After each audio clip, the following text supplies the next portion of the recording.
สบายดีพ่อแม่พี่น้องมื้อนี้สิพามาเบิ่งห้านแข้วอยู่ประเทศลาวแนะนำห้านนี้เลยนี่นะห้านขาประจำหอยรัดใจดีด็อกเตอร์เพิ่นก็นิสัยดีอายุก็ยังหนุ่มน้อยเพิ่นชื่อนี่เด้ด็อกเตอร์คำใสคลินิกแข้วสามแยกดอนแดงเฮาอยู่นี่นะนี่เด้เส้นนี้ก็คันขี่ไปซื้อนี่ก็เป็นดงโดกหนองทาได้นี่นะอันนี้ขี่ไปมันย่านเป็นหนองทาขี่ไปนี่ก็เข้าไปตลาดแรงหนองด้วงรถเนี่ยเข้าไปในเมือง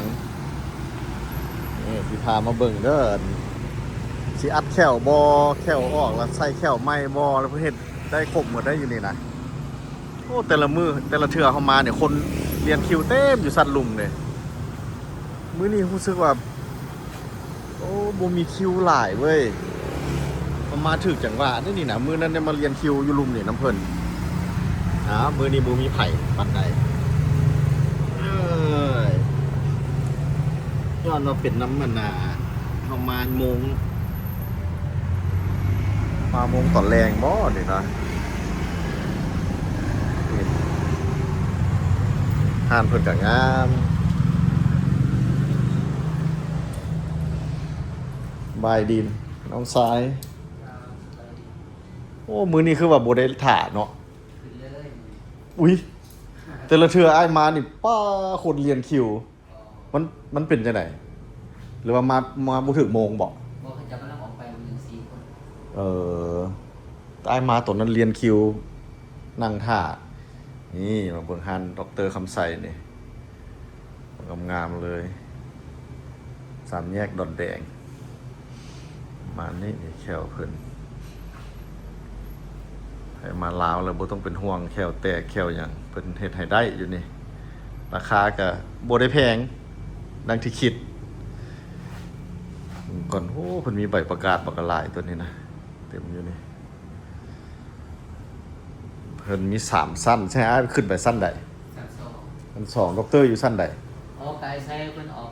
กไปเบิ่งคลินิกใหม่เอ้าด็อกเตอร์บ่อยู่ซะว่าอยู่คือกันแต่ว่าเพิ่นออกไปเบิ่งสร้างเพิ่นเฮ็ดอันนี้ในคลินิก3 สั้นนะสั้นตึก5สั้นอยู่หั่นหว่าบ่3 สั้นนี่นะอยู่ข้างนนแดงทางในนี่หว่าแม่นเพิ่นว่าสิย้ายไปพุ่นหว่าแล้วตรงนั้นละสิย้ายจากนี่ไปพุ่นบ่สิเปิดอีกสาขาใหม่ตัวนี้ก็เปิดคือเก่าตอนนั้นก็สิเปิดป้าธุรกิจเพิ่นดีขนาดเนาะโอ้แล้วก็ตึก5สั้นนะคันแล้วก็สิเปิดพุ่นอีกคิดว่าเปิดที่ไกลอยู่บ่สะอ่อนเพิ่นนอนยังหนุ่มยังน้อยได้อายุเพิ่นสิได้เพิ่นบ่อยู่ซ้ำมื้อนี้ไปแล้วก็มีอันนั้นบ่มีทันหมออยู่เทิงหั่นมาครบอยู่มื้อนี้มันสะดวกสบายแทนที่คนเต็มนี่อันเนี้ยมื้อนี้ได้เริ่มมาแล้วถามหาแล้วก็มาโลดมันในหมอบ่ล่ะหมอเบิ่งเฮาสิขึ้นไปก่อนซะนะ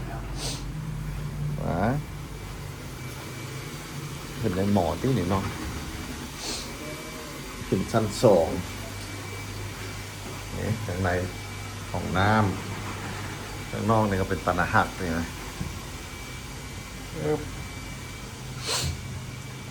สิได้ด็อกเตอร์เพิ่นบ่อยู่บ่ได้สัมภาษณ์เพิ่นซักอนุยังน้อยแต่ว่ามาถือทางก็เลยเป็นเศรษฐีน้อยเลยบัดนี้พนักงานเพิ่นก็บอกอะไรมีคนหลายเท่าล่ะสบายดีนัดอัดแข้วโดยอันขาวเป็นจริงเด้อโอ้ยยิ้มใหญ่คนนี้บ่อยู่สำเนาะเป็นไปทั้งร้านมื้อนึงเป็นช่างพวกไปแล้วว่าคันอายมาบัวขาวมื้อนึงโดยโอเคโดยโอ้ก็มีแขกหลายอยู่นี่นะขาวมื้อนึงเด้อสบายถ่ายเบิ่งบรรยากาศประเทศลาวเฮาเด้อมีบ่ต้องห่วงเรื่องแข้วเนี่ยมันเป็นเรื่องใหญ่เด้คืออ้ายเพิ่นมีแข้วแตกเลยมาอัดไปกินกระดูกไก่แข้วออกได้กลับบ้านเลยได้ แปลว่าไปเที่ยวกันเป็นโจ๊ะเลยนะ เลย แล้วกลับคืน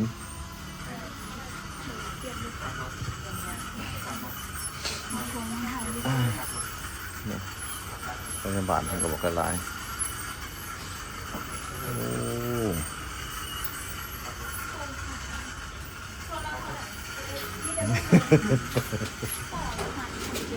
ฮะ ขอนะคะ เดี๋ยวบ่จือ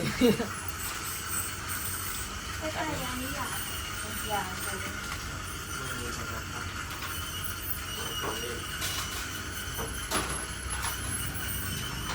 1 2 4 9 1 2 4 5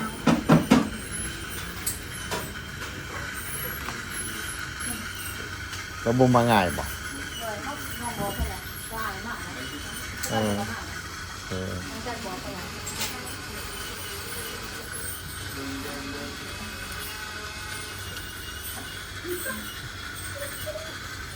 น้ำ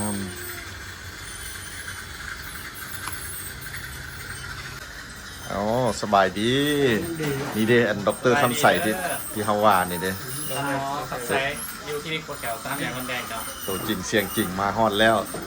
เดี๋ยวนี้เนี่ยกำลังสิขยายอีกวันนี้นะ แมนจะกระย้ายไปทั้งหลังแล้วก็ยูสับเกตแดง เพราะอันแต่ละมือไอ้ายมาได้เรียนคิวอยู่หลุม มือนี้บ่ได้เรียนคิว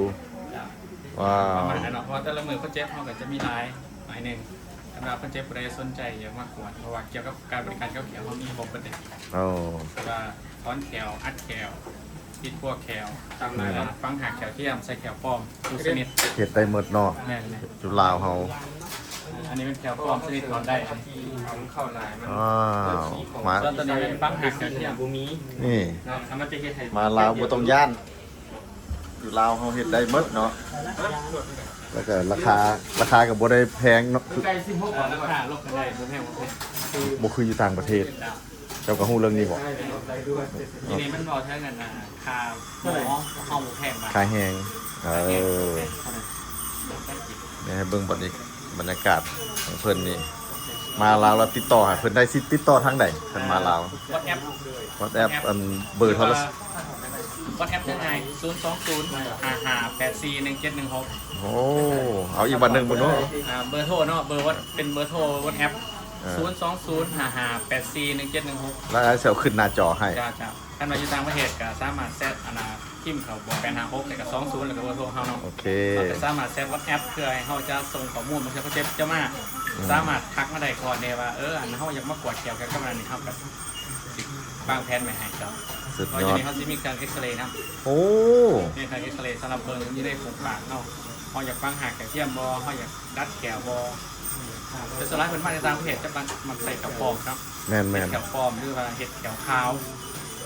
เขาจะมีลูกค้าไลฟ์เดี๋ยวมาตามเพจเป็นเห็ดแขวขาวเบิร์ดปากนะ อ่า หักอะแห้งเขาอยู่ แม่นเจ้าก็ฮู้เรื่องนี้เนาะ นะ เอามือนี้โอ้เบิ่งก่อน จะดีมาอัดแขว นี่ครับ งานเขา ทำงานบรรยากาศ เราจะขัดเบิ่งหน้าตาเลย บ่อนมันยิ้มแย้มแจ่มใสนี่นะ แก้มใส่ อาญาเข้ามายิ้มบักใหญ่รถนี่เห็นบ่ยิ้มหมดทุกคนทั้งหญิงทั้งชายนิสัยดี เจ้านิสัยดีเป็นไดคนเจ้าก็นิสัยดีคือกันเนาะ แมน โอ้มีแต่คนได้แต่คนดีๆมาอยู่นำ ผู้หญิงก็ ฮะ ต้องงามแต่ก็ใจดีผู้ชายก็ต้องรอ ดี ใจดี ดีใจนำเด้อเออคนดีๆมาอยู่นำ วันนี้สิอ้ายสิขึ้นเสียงเลยเนาะ โอเคครับ มื้อนี้นี่สิมาอัดฟัน อัดแถว อัดแก้ว วันนี้เขาจะเป็นหมอฟันแล้วก็เป็นหมออัดแถว โอเค อ้าวเอาเป็นยังไงติดต่อหาเพิ่นได้นี่ด็อกเตอร์เขานี่ หมอคำใสเนาะ ด็อกเตอร์คำใสอายุยังหนุ่มน้อยเบิกแม่ยังหนุ่มน้อย แต่ว่ามาถึกทาง 43 ปีละ เอ้ยเบิ่งบ่ทัน50เบิ่งแม่ยังหนุ่มยังน้อย โอเค ดีใจนำเด้อ จ้า โอเค มาอ๋อเอาหาก็เห็ดแล้วเมื่อกี้ด็อกเตอร์ว่ามีสั้น3อีกเบิ่งพาขึ้นไปเบิ่งสั้น3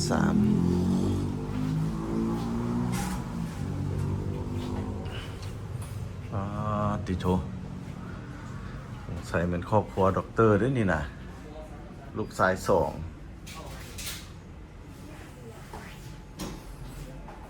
อยู่เทิงพี่ก็มีอีก เอามาเลยจ้า เทิงพี่ก็มีอีก ว่าเบิ่งเนาะเพราะว่าข้างห้องนี้เขาจะมีเครื่องสำหรับ พิมพ์ปากโดยคอมพิวเตอร์เนาะก็คือเขาจะสแกนแล้วก็จะไปปริ้นออกมาเวลาเฮ็ดแขวมันก็จะเป๊ะกว่าแบบที่เขาพิมพ์ปาก โอ้ นี่คือว่าเครื่องแพนด้า3มันจะเป็นเครื่องสแกนคือเครื่องถ่ายรูปเนี่ยผมปากเขาแหละแต่ว่าซื้อในภาษาอังกฤษเพิ่นว่าเป็น oral scan oral scanner โอ้ เป็นเครื่องสำหรับสแกนผมปากหรือว่าถ่ายรูปผมปากแล้วเขาก็ไปปริ้นตัวเดียวออกมา อันนี้ตัวอย่างของโปรเจกต์ตัวอย่างเป็นว่าเฮ็ดแขว โอ้อยู่เทิงนี่ก็งามเว้ยนั่นน่ะเทิงพี่ก็มีอีกเนาะ จะมี2-3ที่เขาขายบริการ อันนี้เป็นแบบแขวที่เขาเป็นจะมีแบบสันเทิงสันลมเขาก็จะสามารถหมุนหาได้ซึ่งว่าเขาจะใส่เครื่องเป็นถาดภาพ ว้าว เวลา ได้อีก แป้งเป็นนาแบบแขวมันก็จะเป็นแบบแขวยางแบบนี้เขาจะไปปริ้นออกมา เวลาเฮ็ดแขวมันก็จะเป๊ะกว่าเนาะ แล้วเขาจะมีเครื่องเอ็กซเรย์ก็คือเป็นเครื่องที่เขาเบิ่งโดยตาเปล่าบ่เห็นมันสิซะเขาจะ โอ้มีห้องน้อยอีก ของตัวนี้มันมีห้องกันโดยตะกัวที่กันรังสีบ่ให้มันออกมาเนาะแต่ว่ารังสีที่เกิดจากแขวเนี่ยก็จะน้อยที่สุดแล้วจะมีใส่เสื้อ โอ้ของดินหลายเนาะ เสื้ออันนี้กันเพื่อบ่ให้รังสีติดปอดจ้ะ อืม ก่อนเฮาเอ็กซเรย์ ว้าว คือว่าหาคนเจ็บอยากฟังหาแขวเทียมใช่นะเฮาก็สามารถเอ็กซเรย์แล้วก็วางแผนของเขาขึ้นในตู้เพิ่นมาฟังหาบอกว่านี่เพิ่นบ่มีแขวของเพิ่นเต็มเล่มเลยเพิ่นก็มาฟังหา2เล่มเนาะ ฝั่งหัก ฟังหักเทียมเพื่อจะใส่แขวปลอม ฝั่งหักเทียม นะเพื่อจะใส่แขวปลอม เพิ่นไล่จังได๋ฝั่งหักเทียม ต่อหนึ่ง30,000หาพันไรเป็นเงิน US กับประมาณพันเอ็ดประมาณ$1,000 1,000ปลายหน่อยหนึง พาเข้าเทียมนี่เฮ็ดจังได๋ เจ้าเข้าไปในกระดูกเลย หันเข้าไปเป็นขึ้น แม่น คือน็อตนี่หว่า แม่น เออ แต่ว่าของเขามันจะมี2แบบก็คือแบบ Active UV ก็คือ มันจะมีตัวที่ว่าให้กระตุ้นให้รังแสงมาจับกระตุ้นให้กระตุ้นเซลล์ว่าสิซะให้มันกระดูกมันสร้างไว้มันจะมี2แบบเวลาฟังหากันเทียมก็จะประมาณเดือนนึง2เดือนก็สามารถใส่แขวได้แล้วก็จะมีรุ่นแบบดีเลย์ก็คือ4เดือน6เดือนจะมี2แบบ โอ้ตัวนี้35,000ว่ะ แม่นๆ3,000หาเงินบาทเนาะแต่ขนาดเป็นเงิน US ก็ประมาณ1,100 บาทเนี่ย โอเค เพราะว่าอัน1,100กับ3,300เลย โอ้อยู่ต่างประเทศได้เท่าไหร่จะฮู้บ่ บ่แน่ใจนะราคาอะไรอันนี้จะเอ็กซเรย์มันเลย สามารถเฮ็ดได้เนาะ ฟังหักจ้ะ เฮาฝั่งหักนี่เฮาได้ปลาไปหั่นก่อนบ่โดน ฟัง บ่ หักป้าไปก่อน โดนปานใด อันนั้นมันมีรุ่น2เดือนที่เขาใส่ว่า Active UV ฮะ2เดือน แต่กระดุน4เดือนแต่ใส่แคล4เดือน6เดือนคือมีบางคนที่มันมาจากต่างประเทศคือเพิ่นมาปีนี้เพิ่นมาฟังไว้แต่ปีหน้าเพิ่นมายามบ้านเองเพิ่นก็มาใส่แคลนะ มีอยู่บ่เคส นี่คนต่างประเทศ โอ้ ที่ว่าเพิ่นมาเฮ็ดแล้วเพิ่นกลับบ้านไปก่อน โอ้ตัวนี้คักได้นี่ตัวนี้ เพิ่นก็สวยโอกาสว่าได้มายามบ้านแล้วก็ได้มาเฮ็ดแคลนะ โอ้คันเฮาแค่ว่องนี่เอาหมอนี่ซีเข้าไปรถ แม่น ซีอมปะไว้ แม่น 6 เดือน มันมีรุ่น2เดือนแล้วก็4เดือนก็มี แล้วแนะนำรุ่นใด คันเขาเจ็บที่ว่ามีเวลาอยู่แล้ว3เดือนก็เฮ็ดตัว2เดือนราคาเขาก็จะเพิ่มไปอีกหน่อยนึงเพิ่มไปอีก200บาท โอ้คักเว้ยดี ห้องไม่ตู่นี่ขั้นว่าเฮาโบเอ็กซเรย์เนาะคือมันว่าฟังหาไปก่อนเราสิฟังนี่ก็คือเฮาเห็นมีธงน้ำมือว่านี่เฮาถอนแล้วฟังเลยถอนออกแล้วฟังในมือเดียวกันเลยใส่เมื่อนบาทเดียวถอนแขวออกแล้วก็ฟังหาเข้าไป บาทเดียวเลย บาทเดียวเลยแม่น เอาแบบสิเฮาเท่ามาเฮาแค่ว่องนี่เฮาก็เฮ็ดจังซี่ก็ได้ แม่น เฮาก็แค่บ่ว่อง มันจะแหนน โอ้ หากเทียบมันก็คือทดแทนหากแขวธรรมศาสตร์มันจะแหนนกว่า โอเคโอ้อายสิได้เฮ็ดตัวนี้แล้วในคัน ไม่ตู่นี่เพิ่นมีแขวเพิ่นอายุอยู่66 ปีแล้วเพิ่นทั้งช่วงนี่คือว่าบ่มีแขวมีแต่หักแขวหรือว่านี่ค้อนหักแขวไป6เล่มแล้วก็ฟังหักไป2ต่อ โอ้ผู้เฒ่าก็เฮ็ดได้แม่ตู้นี่ แม่เป็น66 ปีเขาเจ็บยางจุด3ได้คือว่าสามารถเฮ็ดได้3ไม่ว่าห่างกายเพิ่น โอ้ตัวนี้คักนี่ตัวนี้เนาะต่อมาเฮาเฒ่ามาแล้วแขวเฮาหล่นนอนแล้วเฮาก็มาเฮ็ดได้อีกคือกัน แม่มันจะแหนนกว่า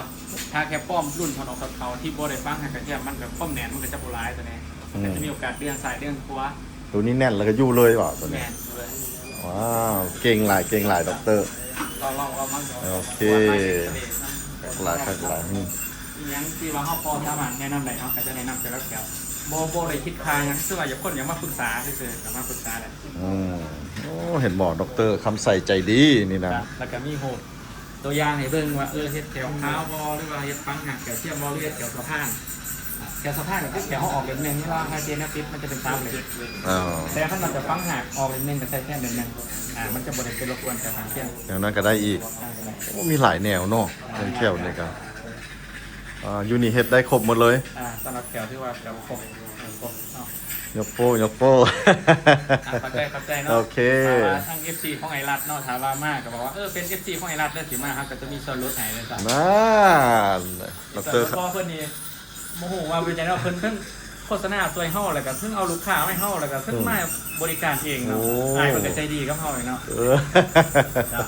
โอเคเอาขอบใจหลายเด้ออันมื้อนี้ให้มาถ่ายให้เบิ่งพี่น้องเขาอยากมาลาวเพิ่นก็หาบอลเฮ็ดเด้ ครับ นี่ก็ถามอ้ายเด้ว่าไปเฮ็ดอยู่ใส่แควเคิลอ้ายก็ว่าดรคำใส่โลดแล้ว เข้าใจ โอเค ทางไอรัฐแล้วก็ทางไอรัฐเนี่ย โดย เดี๋ยวจังน้อยอีก 2-3 เดือนเนาะสิขยายสาขาใหญ่ที่ว่าใหญ่กว่านี้แล้วก็ private กว่านี้เนาะจะมีห้องส่วนตัว จะมาถึกทางแล้วเนาะโตโอเคเอา มีหยังก็คอยสนับสนุนคนบ้านเฮาเนาะ โดย ลาวอยู่ต่างประเทศแต่มาลาวก็มาสนับสนุนคนลาวเฮาเบิ่งลอง โอเคขอบใจหลายเด้อโอเคอ้าวบายเอาอีกครั้งหนึ่งเขาก็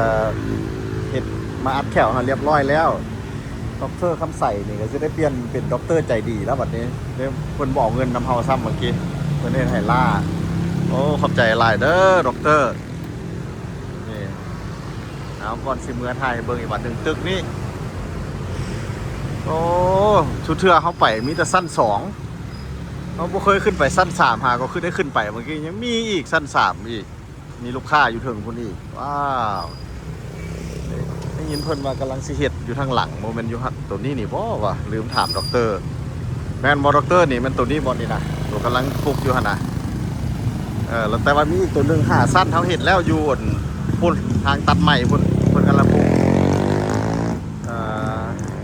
เอาถ่ายเบิ่งอีกเทื่อนึงอันน่ะ FC เฮามาจากต่างประเทศเพิ่นอยากมา